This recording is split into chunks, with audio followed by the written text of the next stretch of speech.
A Dios sea toda gloria.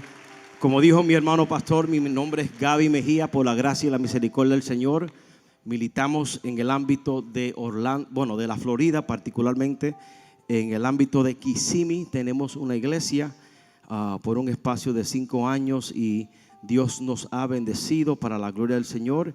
Y pues nada, estoy aquí para cumplir lo que el Señor puso en nuestro corazón. Le prometo no darle nada excepto lo que Dios puso en mi corazón.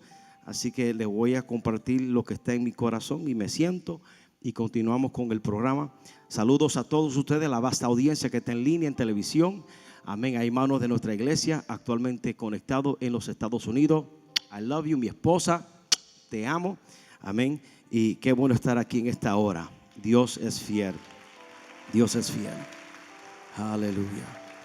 Señor Jesús, en esta hora venimos delante de tu presencia. Te damos gloria, te damos honra, Padre, porque tú eres Dios, porque tú eres eterno, porque tú eres poderoso. Y Señor Padre, hoy a ti te ha placido congregarnos aquí en tu nombre y en el poder de tu nombre. Ruégote, Padre, que en los minutos que yo he de compartir tu palabra, tú seas exaltado. Tu palabra dice que si yo fuese levantado desde la tierra, yo atraería al mundo a mí. Señor, yo te pido que tú me uses para tu gloria, que yo mengüe, que tú te exalte, que yo disminuya y que tú aparezcas en el escenario, y que al final de mi asignación, Señor, tú recibas toda la gloria, Señor. Sin ti no puedo, Señor. Sin ti soy metal que suena y címbalo que retiñe. Así que, Padre, dependo de ti, Padre, en Cristo Jesús. Alguien diga amén. Vaya conmigo al libro de Apocalipsis. Yo sé que el pastor Choco mencionó y habló un poquito sobre el libro de Apocalipsis.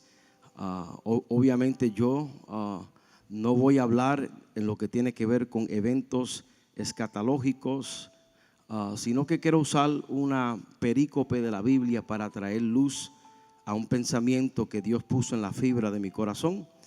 Y es Apocalipsis capítulo número 2. Capítulo número 2 del libro de Apocalipsis. Obviamente todos sabemos que el capítulo 2 fue escrito, amén, a las iglesias de Asia Menor.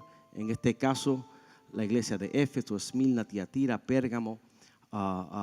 Y las iglesias, Sardis, Laodicea, las iglesias el cual Cristo le tiene un mensaje para la iglesia. Pero hay un versículo que yo quiero resaltar en esta hora, que está particularmente en el versículo 17, que de hecho es la carta que Jesús, o el mensaje que Jesús le escribe o le dicta o le dice a la iglesia de Éfeso. Y en el versículo 17 dice así la letra: en el nombre del Dios Padre, Dios Hijo y Dios Espíritu Santo.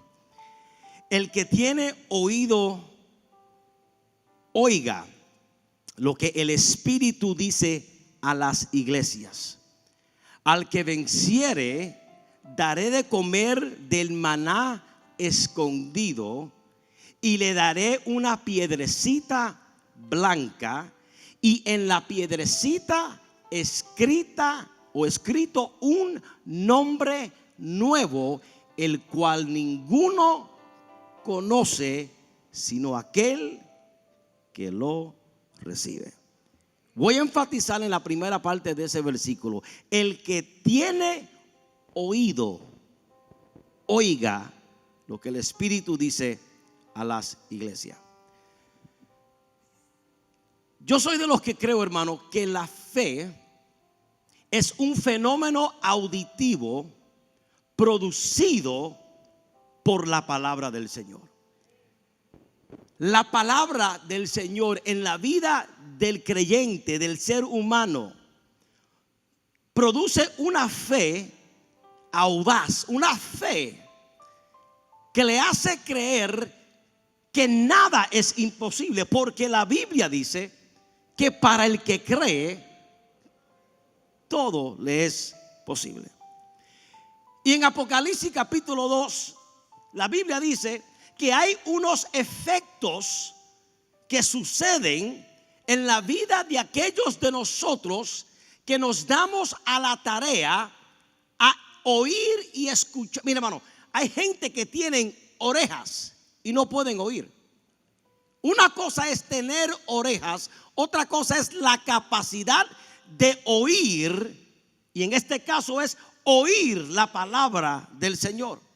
Y dice Apocalipsis: aquel que tenga oído para oír, que oiga, y aquel que venciere, dice Juan, que le daré de comer del maná escondido.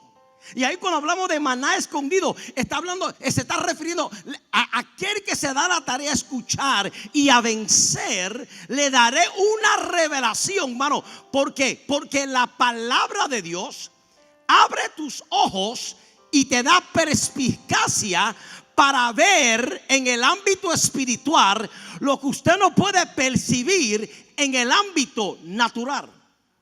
Algo sucede en la vida del creyente cuando nos damos a la tarea a ser dirigidos por la palabra del Señor. Él dice: no solamente te daré maná de comer, pero también dice: y te daré o pondré una piedrecita blanca, el cual será un nombre nuevo. Aquel que vive la vida basado en la palabra de Dios, Dios le da la capacidad para vencer. Y aquel que vence, dice el texto, que le dará revelación. Aquel que vence, dice el texto, le daré una piedrecita nueva, que tiene que ver, te daré una nueva identidad. Hermano, ¿por qué? Porque la palabra del Señor en la vida de un pecador transforma al pecador al punto que podemos declarar lo que dice Pablo: de modo, si alguno está en Cristo, nueva criatura es. Eso de nueva criatura es una nueva identidad, y esa nueva identidad viene como resultado de la palabra del Señor, hermanos. Por eso cuando usted lee la Biblia, hermano, a lo largo de todo el Antiguo Testamento, Moisés y los profetas, ellos repetidamente decían la importancia que era la palabra de Dios. Deuteronomio 6:3 dice Moisés: oye pues, oh Israel, y cuida de ponerlos por obra. ¿Para qué? Para que te vaya bien en la tierra que fluye leche y miel. Luego en el capítulo 31, versículo 11, él dice: leerás esta ley delante de todo Israel y delante de todos ellos. O sea, Moisés entendía la veracidad del poder de la palabra del Señor.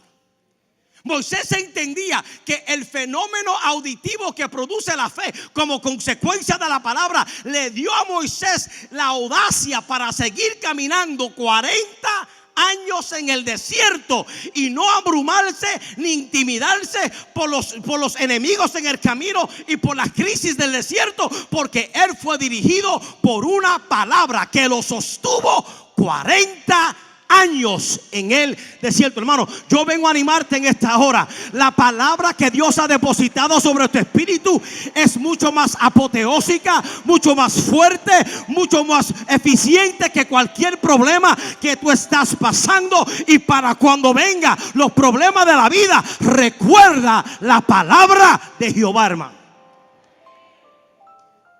Y seguimos, Ezequiel 18:25, oír ahora casa Israel. Ezequiel 37, huesos secos, oír palabra de Jehová. Miqueas 6:1 dice: oír ahora lo que dice Jehová.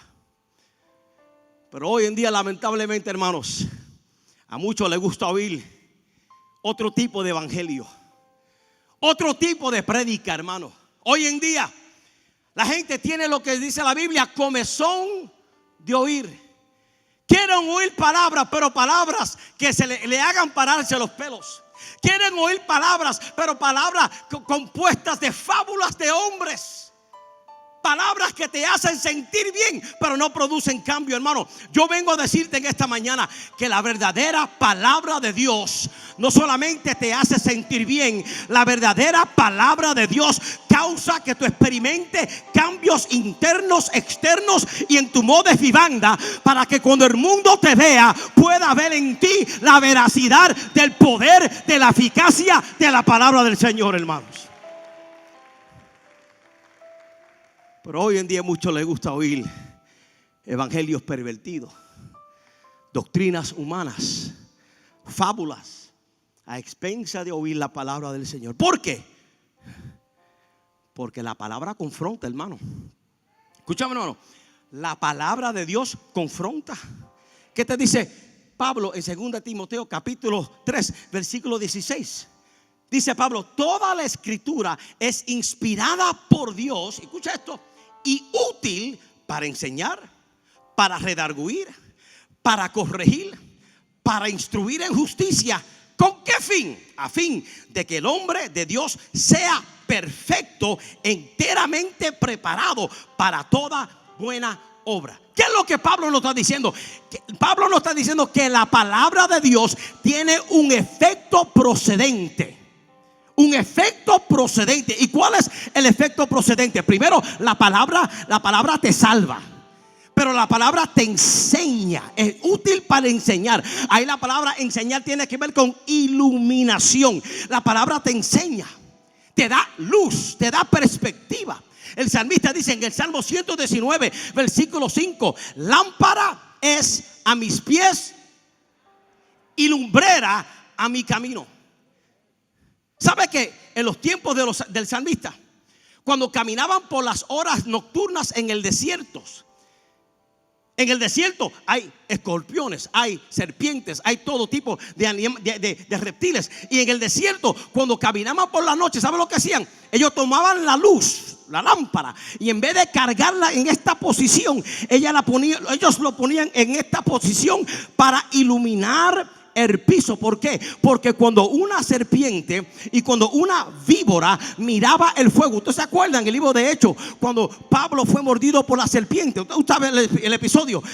Cuando caminaban con la lámpara en el piso o en dirección del suelo, eso hacía lo siguiente: iluminaba el ambiente inmediato. Y cuando las serpientes querían tratar de picar, de morder, a causa de los efectos de la luz del fuego en la lámpara, las serpientes echaban a correr. ¿Qué es lo que te estoy diciendo, hermano? Que cuando tú vives la vida repleto de la palabra del Señor, tú puedes caminar por el valle de sombra y de muerte, pero es la palabra del Señor que te da iluminación en tu ambiente. Y cuando el diablo quiera tirarte lo que él te quiera tirar, lámpara es a mis pies tu palabra y lumbrera mi camino. Y aunque el enemigo se levante como río, el Espíritu de Jehová levantará bandera. Mira el que está a la par y dile: necesita palabra. Necesita palabra. La palabra hecha que el diablo tenga que correr. La palabra hecha que el diablo tenga que huir. Cuando Satanás quiso tentar a Jesús, Jesús le dijo: Satanás, escrito está, no solo de pan vivirá el hombre. Cuando tú caminas la vida cristiana lleno de la palabra del Señor, eres un creyente victorioso, y las puertas del infierno no prevalecerán contra la iglesia. La palabra te ilumina, pero no solamente te ilumina, la palabra te redarguye. La palabra produce convicción. Una buena palabra reprende, pero también dice la Biblia que la palabra corrige. ¿Por qué? Porque la palabra es diseñada para provocar cambio en la vida del creyente. Eso dice Pablo, que la palabra enseña, la palabra redarguye, la palabra corrige y la palabra instruye en justicia. Una buena palabra descompone a uno. Mira, hermano, yo recuerdo ver una película. A mí me gustaban las películas de la mafia cuando pequeño. Yo recuerdo que viendo una película vi a un criminal que cogió un puñal, un cuchillo, y literalmente hizo una incisión en segundos. Entró el cuchillo en el pecho, lo sacó, y en fracciones de minutos el hombre queda muerto.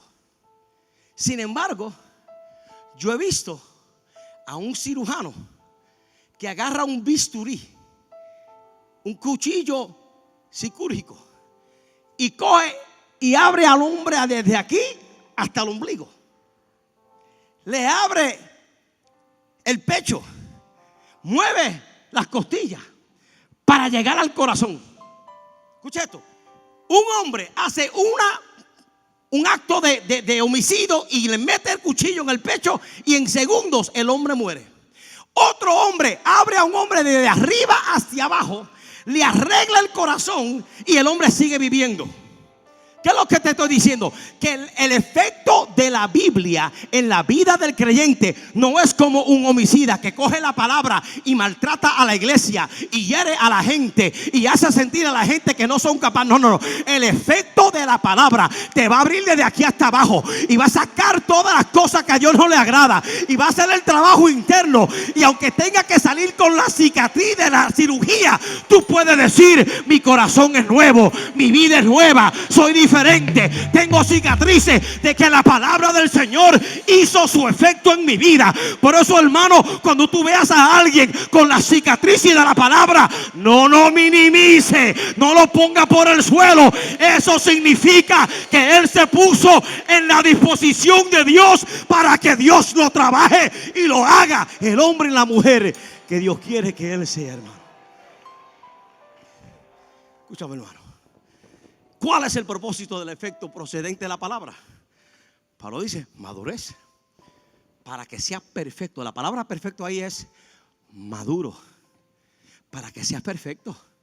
No solamente para que seas perfecto, sino para que el hombre esté enteramente preparado. No solamente para que estés preparado, sino dice: para toda buena obra. El creyente que quiere ser usado por Dios tiene que empaparse de la palabra del Señor. El creyente que quiere que Dios lo use en la obra tiene que meterse en el libro, hermano. El propósito del efecto procedente de la palabra del Señor es que te madura. Número 2, te prepara. Número 3, te expone en una plataforma para que obres la obra del ministerio. Ahora quiero que usted sepa, hermano, que es interesante. La palabra de Dios no solamente es un fenómeno auditivo, pero la palabra de Dios es un fenómeno ocular. Es un fenómeno que se ve. Es más, Lucas 8, versículo 18. Jesús dice, mira lo que él dice: mirad cómo oís. Déjame darle rewind. Lucas 8:18 Jesús nos dice que todo aquel que oye puede ver. Él dice: mirad cómo oís. Si yo ahora mismo le digo a cada uno que cierre sus ojos y yo comienzo a mencionar platos de comida: arroz con habichuela, pescado con coco. Aunque usted tenga sus ojos cerrados y yo comience a mencionar los platos, usted, por simplemente oír lo que le estoy diciendo, esas palabras comienzan a pintarle un cuadro en su mente y usted comienza a ver en su mente lo que usted no puede ver en el ámbito espiritual. Eso también sucede, hermano, cuando usted comienza a apropiarse de la palabra del Señor y en el ámbito inmediato usted no ve cambio, usted no ve nada, usted no ve situaciones cambiando, hermano. Es ahí cuando usted tiene la palabra del Señor, usted puede ver lo que otros nos ven, porque aunque la palabra es un fenómeno auditivo, la palabra es un fenómeno ocular. La palabra te da la capacidad de ver lo que otros no puedan ver. Usted se acuerda del episodio del profeta con el siervo. Estaban los enemigos para destruir al profeta y el siervo estaba amedrentado, asustado, y dijo el profeta: oh Dios, ábrele los ojos para que él pueda ver que son más los que están con nosotros que los que están en contra de nosotros. Porque el profeta puede declarar eso con denuedo y con audacia, porque el profeta estaba dirigido por la palabra del Señor, hermanos. Yo te pregunto, hermano, ¿cuándo fue la última vez que usted hizo yo sé que esto es Spanglish, usted hizo un chequeo de sus oídos? ¿Cuándo fue la última vez? Porque Santiago, hermano, nos amonesta en accionar en la palabra del Señor. Mira lo que él dice en el capítulo 1, versículo 22 al 25. Santiago dice: sed hacedores de la palabra. Porque, hermano, estoy hablando de la palabra procedente. Lo primero que uno tiene que hacer es recibir el poder salvífico que la palabra produce a causa de Cristo. Eso es número uno. Número dos, nosotros tenemos que entonces apropiarnos de la palabra. Pero Santiago dice que hay otra etapa importante, y es ser hacedores de la palabra, no solamente oidores, engañándonos nosotros mismos. ¿Por qué? Porque si alguno es oidor de la palabra y no hacedor de ella, este es semejante al hombre que considera en un espejo su rostro natural, porque él se considera a sí mismo y se va, y luego olvida cómo era. Mas el que mira atentamente en la perfecta ley, la de la libertad, y persevera en ella, no siendo oidor olvidadizo, sino hacedor de la obra, este será bienaventurado en lo que hace. Hermano, una cosa es lo que Dios te dijo, otra cosa es qué yo estoy haciendo con lo que Dios me dijo. Dios me dio una palabra que me va a bendecir, ¿y qué yo estoy haciendo con esa palabra? Dios me dio una palabra que voy a ser un líder de la célula en la iglesia, ¿y qué usted está haciendo con esa palabra? Porque una cosa es lo que Dios te diga, otra cosa es cómo yo respondo a lo que Dios me está diciendo, hermano. Por eso la palabra tiene efectos progresivos, que es la palabra procedente de Dios, hermano. Para que usted vea, cuando usted lee esta Biblia, cuando usted lee la Biblia, esta Biblia tiene varios efectos en nosotros al leerla. Obviamente Juan 1:1 dice: en el principio era el verbo. Usted sabe, el logos se manifiesta en 5 expresiones: el logos, kratos, energía, exousia, dunamis y rema. Y cada una de estas dinámicas suceden cuando usted lee la Biblia, dependiendo del texto, dependiendo del ambiente, dependiendo de la disyuntiva. A la medida con que usted lea la Biblia, una de estas 5 dinámicas suceden. Dios lo apodera, usted tiene iluminación, usted se siente inspirado. O sea, la palabra tiene ese efecto en cada uno de nosotros. Pero es interesante, hermano, que para el año 10 al 50 antes de Cristo, escucha esto, había un hombre filósofo llamado Filón de Alejandría. Escucha esto. Y él describió y él definió lo que es la palabra logos, que es la palabra. Escucha esto. Él la desglosa en 3 ramas de explicación. La primera definición que Filos de Alejandría nos da es: él describe el logos como el logos indiatetos. Luego la describe como el logos proporicos. Y por último, él la describe como el logos spermáticos. Quiero que usted entienda esto. ¿Qué es el logos indiatetos? Según Filón de Alejandría, él lo describe de esta manera: el logos indiatetos es la palabra de Dios. Escucha esto, que queda adentro.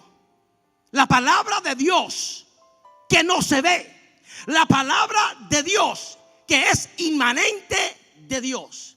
La palabra logos proporicos ahora es la expresión de lo que es el indiatetos, que es el pensamiento. Y la palabra spermaticus es aquel que sostiene la expresión del pensamiento. Déjame explicar. Ahora mismo mi garganta le está enviando un mensaje como a 70 millas por hora al cerebro, diciéndole: coge un vasito de agua porque el esófago lo tengo seco, tengo sed. Pero ¿qué pasa? Mi garganta no tiene la capacidad de coger la botella y beber agua. ¿So qué hace la garganta? La garganta envía un mensaje al cerebro, y el cerebro recibe el mensaje que es: Gaby, necesitas un vaso de agua. ¿So qué hace Gaby? Gaby abre la botella. Abre la botella, le da vuelta a la cosita esta, se mete su traguito de agua, y ahora la garganta dice: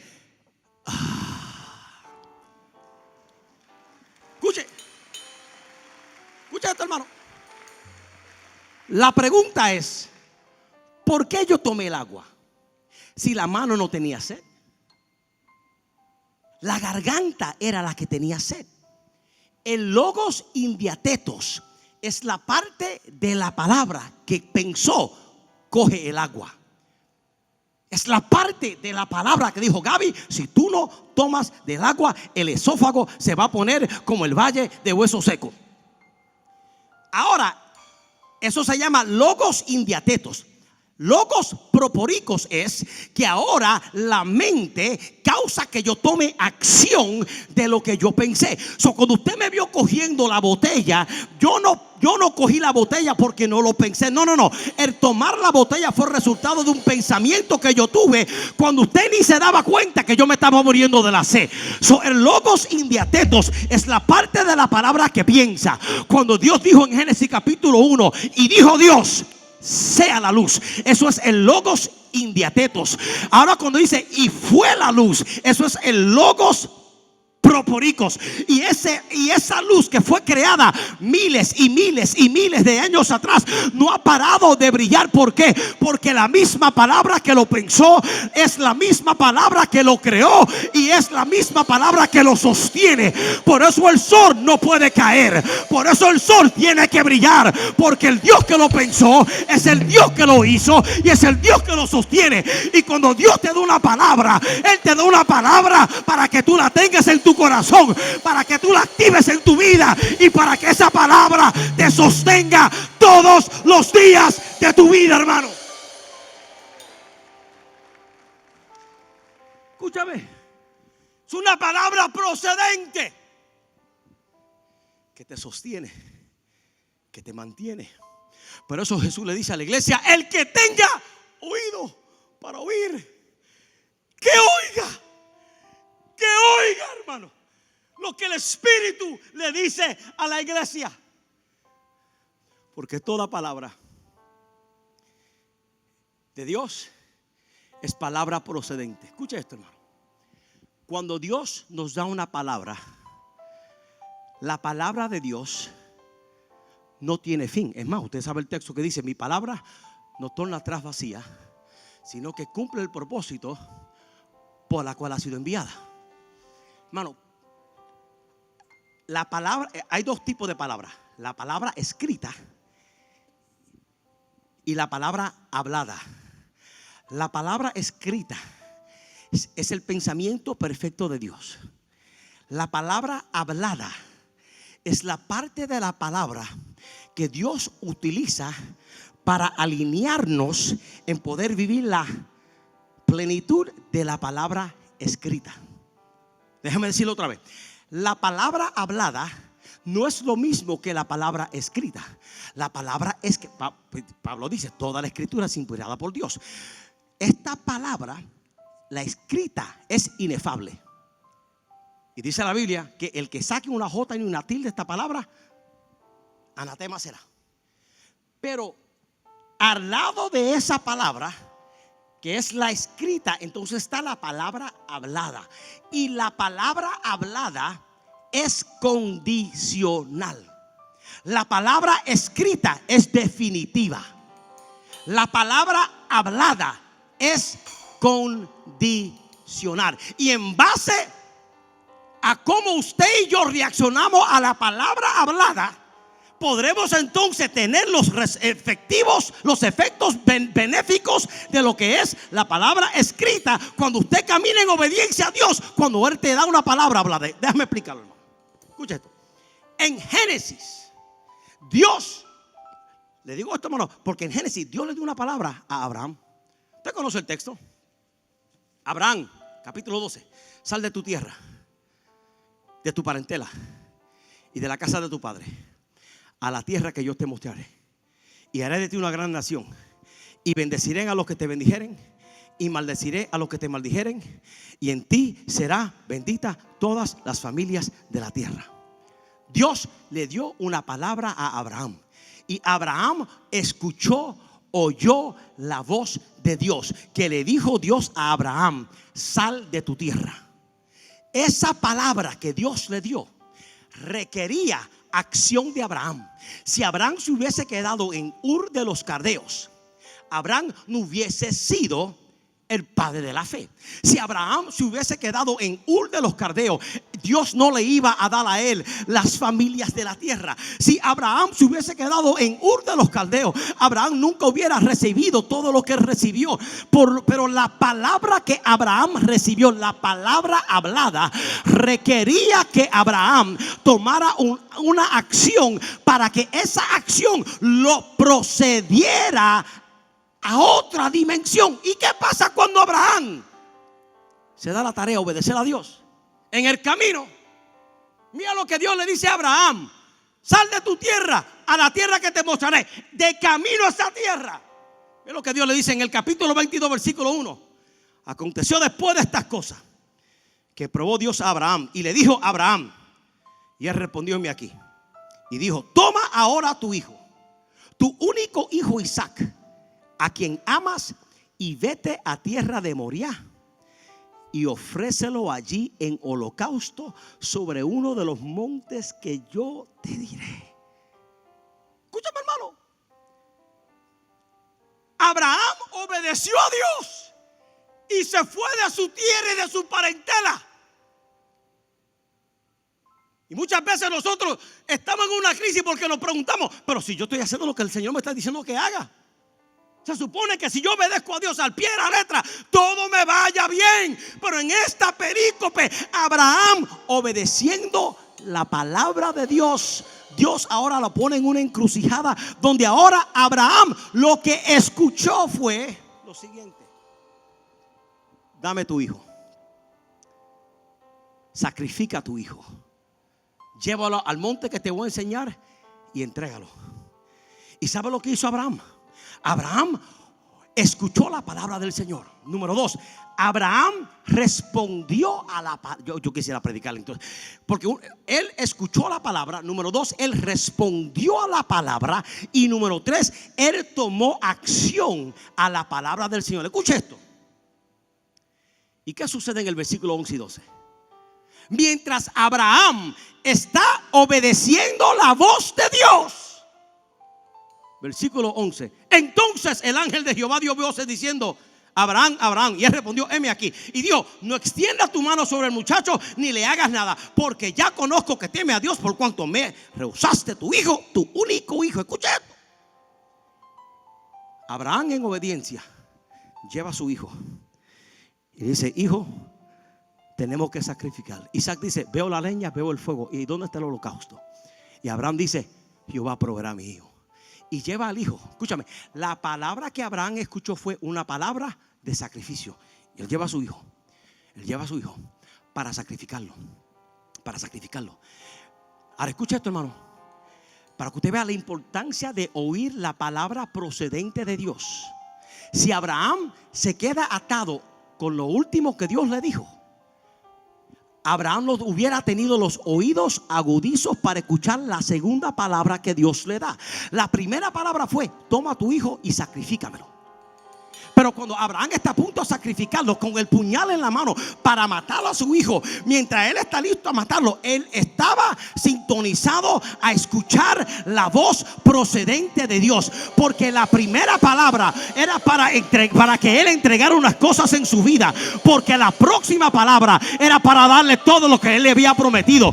¿Qué es lo que yo te estoy diciendo? Que hay veces que Dios te da una palabra que en el momento te sientes como que tienes que sacrificar, sientes como que estás muriendo, sientes como que lo está entregando todo, pero mantén tus ojos, tus oídos agudizos, porque la misma palabra que te pide sacrificio es la misma palabra que tiene, aleluya, provisión al otro lado del monte. Y tú tienes que tener tus oídos agudizados para escuchar la voz de Dios, hermanos. Escúchame, hermano, yo te pregunto: ¿cómo están tus oídos? ¿Todavía estás viviendo la vida por lo que Dios te dijo 40 años? Porque Dios está hablando todavía. Dios todavía sigue hablando. No, porque los tiempos de antes Dios me dijo 40 años atrás que así. Pero espérate, aquí yo hago una cosa nueva, dice el Señor. Por eso tenemos que tener nuestros oídos agudizos para escuchar la palabra procedente de Dios. Escúchame, hermano. Por eso es importante que nosotros como iglesia entendamos lo que el Señor nos está diciendo. Lo vemos también en el libro de Isaías 38. ¿Usted recuerda el episodio? El profeta Isaías. El profeta Isaías. Dios le da una palabra a Isaías y le dice a Isaías: vete a la casa de Ezequías y dile que ponga su casa en orden, porque muere. Isaías escuchó la palabra de Dios. Y va Isaías a casa de Ezequías. Señor Ezequías, yo escuché que Dios me dijo que te diga a ti que que te prepare, porque Dios me dice que te diga que te vas a morir. Mire, hermano, si a Dios le da a usted esa palabra para que me la diga a mí, no me la diga, hermano. Usted textémelo, mándemelo en WhatsApp. Pero mire, hermano, y Isaías, como un buen profeta, va a la casa de Ezequías y le trae una palabra, la que él escuchó. Le da la palabra y se va. Y mientras se está yendo, él vuelve a escuchar la palabra procedente de Dios. Y la palabra procedente de Dios le dice a Isaías: vuelve otra vez a la casa de Ezequías. Espérate, pero tú no me dijiste que le dijera que se va a morir. No, pero tengo otra palabra. Y la palabra que tengo es contraria a la primera que te di. La primera que te di fue que lo voy a matar. La segunda es: no lo voy a matar, le voy a dar 15. Espérate, pero mi credibilidad, Señor, mi testimonio lo estás poniendo por el piso. Escucha, hermano, la palabra que Dios le dio a Ezequías fue una palabra que produjo en él esta postura. Dice la Biblia que cuando Ezequías escuchó esa palabra, se puso sobre sus rodillas y se postró delante del Señor, porque esa palabra de muerte lo iba a llevar a una postura de humillación, a una postura de adoración. Y mientras él estaba adorando y exaltando y pidiendo misericordia, el mismo que recibió la palabra tuvo que venir otra vez, porque había una palabra procedente que él tenía que darle. Yo te estoy diciendo, hermano, que la palabra que Dios te dio, que te puso de esta posición, viene otra palabra por de camino, y no te mantenga castigado, abusado, maltratado y rechazado, porque esta palabra no es para muerte, esta palabra es para vida. Pero el que se humilla y el que se doblega y el que se entrega, tarde que temprano vendrá una palabra de esperanza. Y viene el profeta y le añade 15 años más. Yo te pregunto, ¿en qué ámbito de la palabra tú estás? ¿Estás viviendo tu vida por lo que Dios te dijo 40 años atrás? Te dije que esta no cambia. Esta no cambia. Pero la palabra hablada, esa sí cambia. La palabra hablada, hay que tener nuestros oídos afinados para escuchar. Y Dios, ¿y qué tú quieres que yo hagas hoy? ¿Y cómo tú quieres que yo vivas hoy? Esa es la palabra procedente. Una palabra que no solamente se piensa indiatetos, no solamente se acciona proporicos, pero una palabra que sostiene espermáticos. Y si tú tienes una palabra del Señor, hermano, no importa cuán muerto esté tu Lázaro, la palabra de Cristo no estaba intimidada por el hecho de que el cadáver de Lázaro estaba muerto y apestaba por 4 días. Cuando llega la palabra, sal fuera. Esa palabra pensada se habló. La palabra hablada actuó. Y la palabra actuada empezó a sostener a Lázaro, y le quitaron las vendas y él salió de la tumba y comenzó a vivir la vida a la altura del llamamiento que para con él Dios tenía. En este día yo quiero animarte a que tú vivas tu vida basado en la palabra del Señor. Lámpara es a mis pies tu palabra, ilumina mi camino, lumbrera mi camino, dirige mis pasos. Salmo 119:9. ¿Con qué limpiará el hombre su camino? Con guardar su palabra. Es la palabra la que nos sostiene, es la palabra la que nos crea, es la palabra la que nos reta, es la palabra la que nos hace mejor, no como un homicida matando, sino como un cirujano operando. Y ese es el deseo de Dios. Mira, hermano, en esta hora yo quiero hacer un llamado al altar. Quizás hay alguien aquí hoy que dice: pastor, ¿sabes qué? Yo escuchaba la palabra del Señor y todo lo que el predicador me decía me hacía sentir más mal y más mal y más mal. Y sí, la palabra redarguye, la palabra trae convicción, pero no es para matarte, es para edificarte, para restaurarte. Y si hoy tú has escuchado la palabra y tú quieres darle entrada al Señor a través del Espíritu Santo por medio de su palabra para que te transforme, ahí donde tú estás, yo quiero que tú repites esta oración conmigo. Que tú digas: Señor Jesús, he oído tu palabra, la palabra que transforma. Yo la escuché hoy y hoy yo la hago mía y me apropio de tu palabra en mi corazón y recibo a Cristo como mi Dios, como mi Rey y como mi Salvador. Te pido perdón por todos mis pecados. Lávame y límpiame con tu sangre preciosa. Escribe mi nombre en el libro de la vida y séllame con tu Espíritu Santo. Y con tu ayuda yo prometo servirte todos los días hasta el final, en Cristo Jesús.